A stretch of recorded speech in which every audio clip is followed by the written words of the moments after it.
It's 9:50 in the morning. It's the 30th day of January 2024. It is I, your often imitated but never duplicated tabletop role-playing game guide. That is the OGGM, coming to you on a lovely spring morning. And we're talking about this because I have a feeling we're going to be talking about this topic a lot going forward. I could make this all one topic, or I could make it a multi-part series. I don't know where we're going to go with it, but I have a feeling we're going to be talking about it a lot.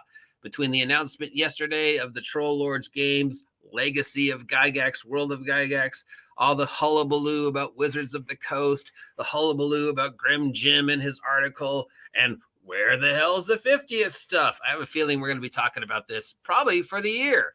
And this question is, well, what if 2024 D&D fails? What if nobody buys it? Is the competition right now enough that Wizards is looking at a bad year? Are they going to hit that $1 billion mark that they fell short of in 2023 this year? Or are they going to fall short? Are they going to be able to go without stepping in a controversy, which thankfully so far they've done pretty good.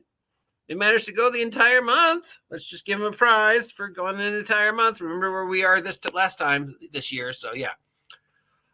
Will D&D 2024 fail? Who even's going to play D&D 2024? I have really seen no excitement about it. It doesn't mean there isn't any. It just means I haven't seen it. Yeah, it doesn't really feel like anybody's really excited about it. People talk about it. They definitely acknowledge it's coming out. We're going to see article after article after article and YouTube after YouTube after YouTube. 2024 D&D definitely exists. At some point in time, a 2024 Player's Handbook will be out there. But yeah, so what?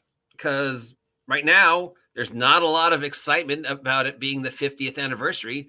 The closest thing we have to any even acknowledgement that it's the 50th anniversary is Troll Lords Games' announcement yesterday about the Gygax legacy stuff. I think Luke Gygax is releasing a 50th anniversary game through his home company. But other than that, the birthday of D&D came and went, and nothing. No announcement, no sticker, no calendar, no Wizards of the Coast. No, they didn't even roll out Crawford and go, today's the day where we embrace the legacy of the game we invented in 2014. Because remember, there's no D&D before that. Nothing. So, yeah. And if I look article after article, interview after interview, YouTube post after YouTube post, and I'm not seeing anybody, other than one fucking clown, who's excited about it. Who's carrying on, who's saying, I cannot wait to play this. The Adventurers Guild pretty much seems to be ambivalent. So what if it doesn't sell? Okay. Now, in order to address this statement of D&D is facing a brutal year with all the other competition come out, we got to look at two things. Well, three things. Number one, Hasbro D&D versus Wizards of the Coast D&D, right? That's number one and number two. And number three is when these come out. When are these coming out to be considered competitive? Is any of these games going to compete with D&D in 2024? Or are we looking at 2025 to be the year? All right. So again, I could make this all one, or I could break it up into parts, which I think I'm going to do. So let's, number one, what is D&D? What is Dungeons and Dragons? Is it a physical, tangible object like, say, my glasses? Because that's the first thing I see. Is it something I can hold in my hand? Well, I can hold something in my hand that says Dungeons and Dragons Player's Handbook, or for use with Dungeons and Dragons, but I can't hold Dungeons and Dragons in my hand. I can't eat it. I can't put it in the freezer. I can't talk to it because it's an idea. It's a concept. It's a brand. Like Star Wars is a brand. I put Dungeons and Dragons name on anything, it instantly becomes Dungeons and Dragons. oh, blah, blah, blah, blah. And there's a guy on Facebook right now who is researching some of the Dungeons and Dragons branding over the years. I'm going to try to find it for you. Because this guy's like, yeah, people are like, oh, you know, Hasbro's only doing D&D, the brand now, and they've never done anything like that before. And there's a guy here on this website who's like finding all these things from the old days that they put D&D on. So yeah, it's like, yeah, no, actually, it's a thing, and they've been putting D&D on things for a while. He found like coloring books, a wood carving kit, a whole bunch of just weird stuff that they've branded in the past.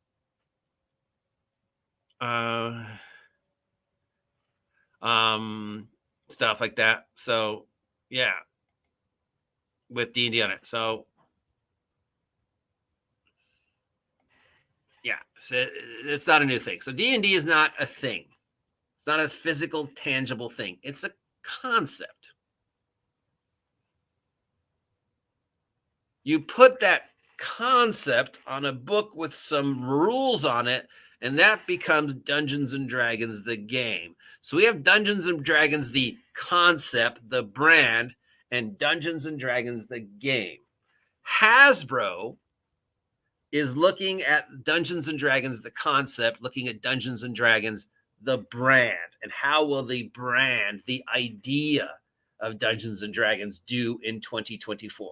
Because Hasbro can put that name on anything and it instantly becomes canon to Dungeons and Dragons. You know, my ongoing joke, if Hasbro puts the words Dungeons and Dragons on my sandwich, it instantly becomes, yep, that sandwich is D&D because Hasbro claims it. Hasbro has put that idea, that brand.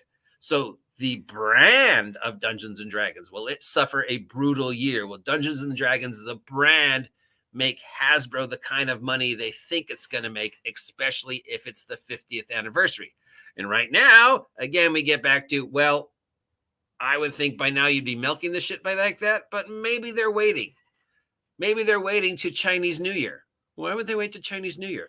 Because Chinese New Year this year is the year of the dragon, right? And Chinese New Year doesn't start on the same day as our New Year starts. It starts on a different day, right? So if I'm Hasbro and I'm looking at the best way to market my brand for 2024 and the best way to take advantage of the 50th, I'm like, hey, Year of the Dragon, 50th anniversary, Dungeons and Dragons, the brand. Why don't we all do everything at the exact same time before Gencon, which we're coming up to? So I think, as always, I know Stephen Glicker and I know Comic Book tend to disagree with me on this one. D&D, the brand, Hasbro Dungeons and Dragons, the brand, will not face a brutal year. It will break even. It may even show a profit. Hasbro Dungeons and Dragons, the flamethrower, the action figures, the breakfast cereal, the yo-yo, those will do fine. Because that's the tourist money. That's the mommy get me that money.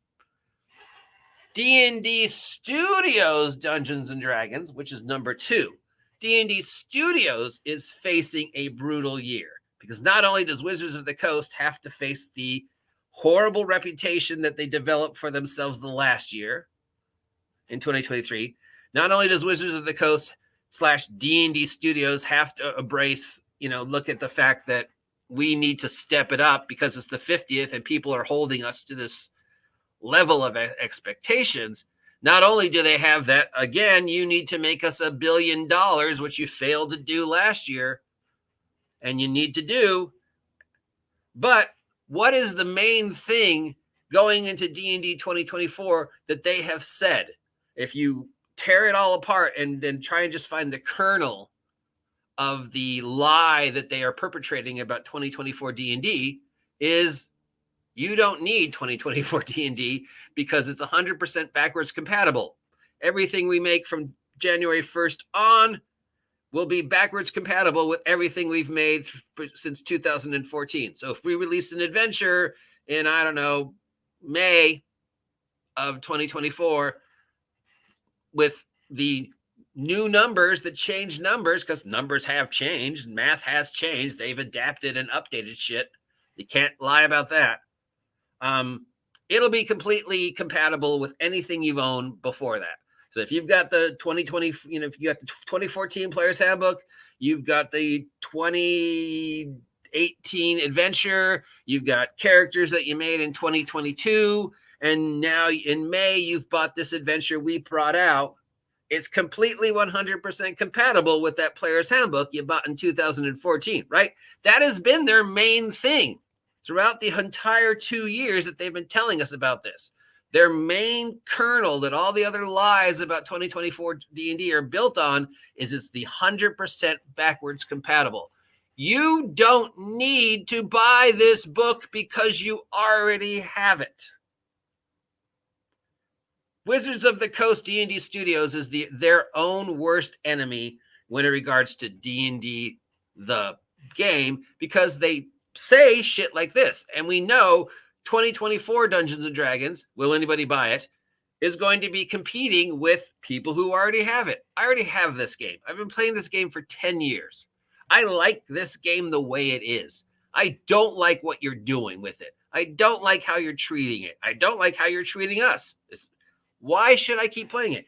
Even the hardcore Sparkle Troll, purple-haired people who don't exist, the actual real 5e players, the Adventurers Guild players, the people in the stores who play 5e every week are not going, I can't wait for 2024 D&D. They're going, yeah, I'll check it out.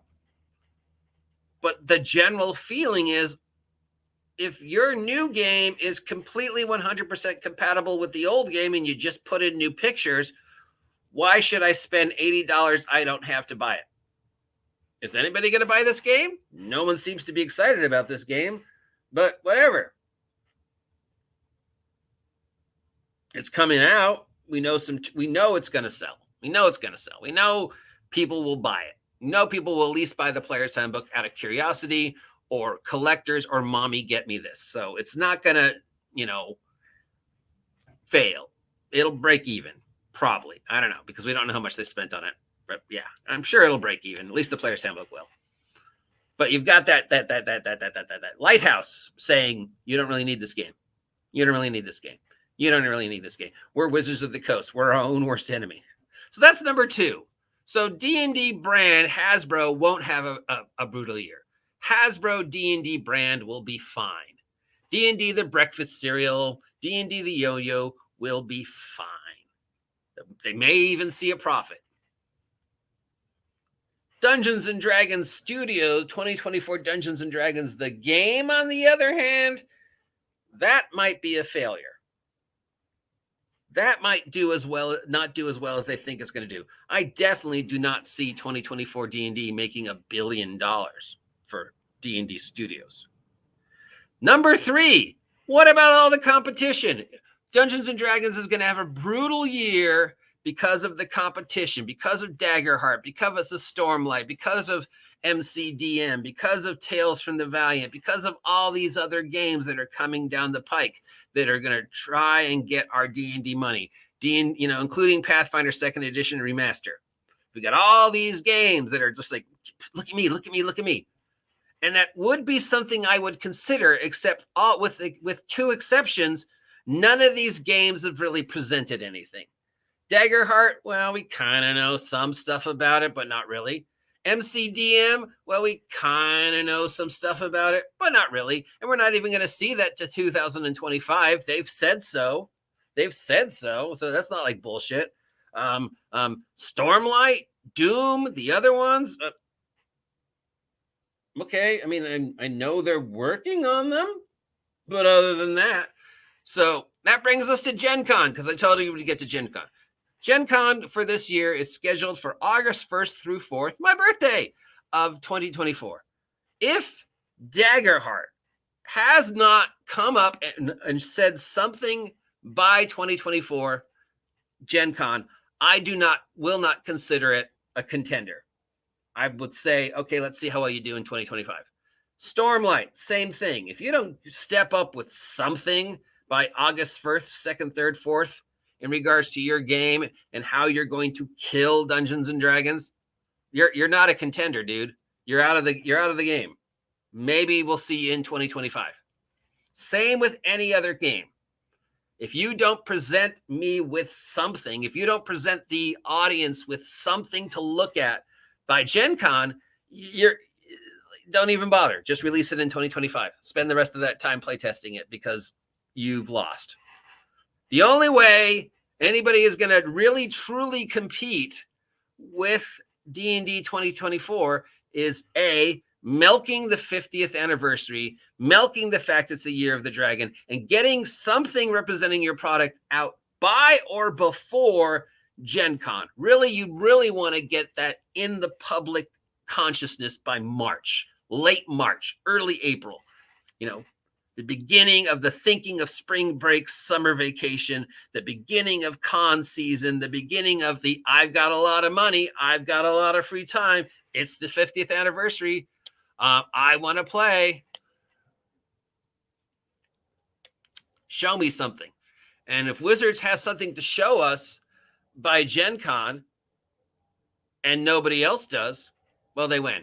And even if you do, again, Wizards kind of beat you to it. You know, really, how much energy does Wizards have to invest when you think about it? All they got to do is just keep reminding people they exist. And even if nobody buys 2024 D&D, which, of course, that's bullshit. People are going to buy it. There's still 2023, 2020 through 2014 D&D out there, which people would be like, yeah, now's a good time to pick it up. It's the 50th. And Wizards is like, hey, that's still money. As long as we make that $1 billion, who cares where it comes from?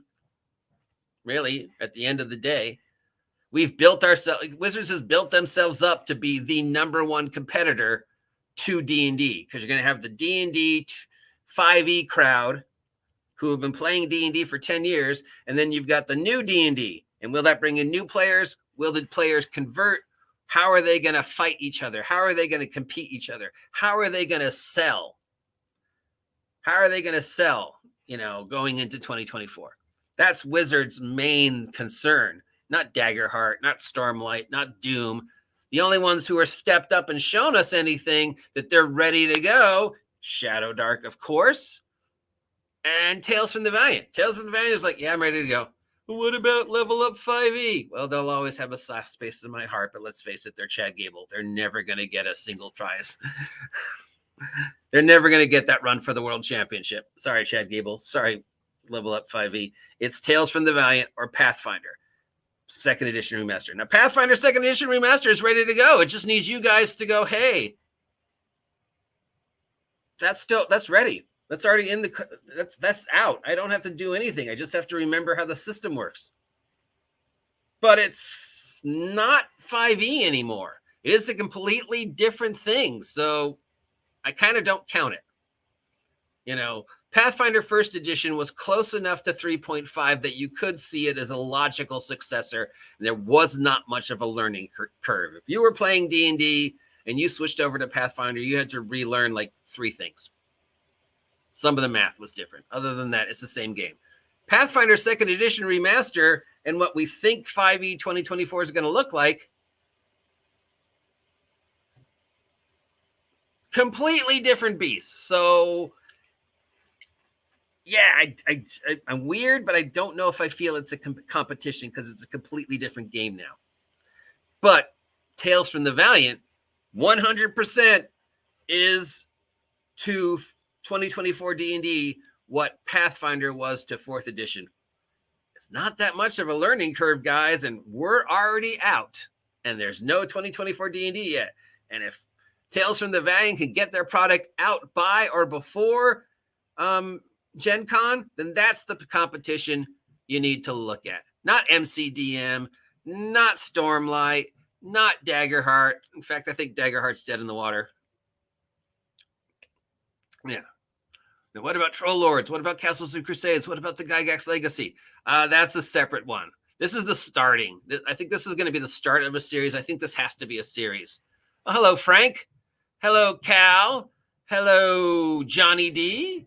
Hello, other things. Yes. Well, ACKS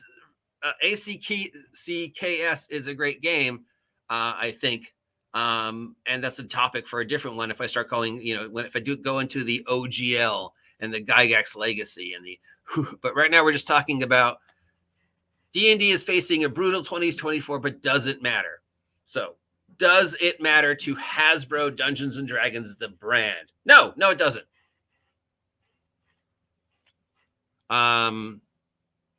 D&D is facing a brutal 2024. Does that affect D&D Studios Wizards of the Coast Dungeons and Dragons?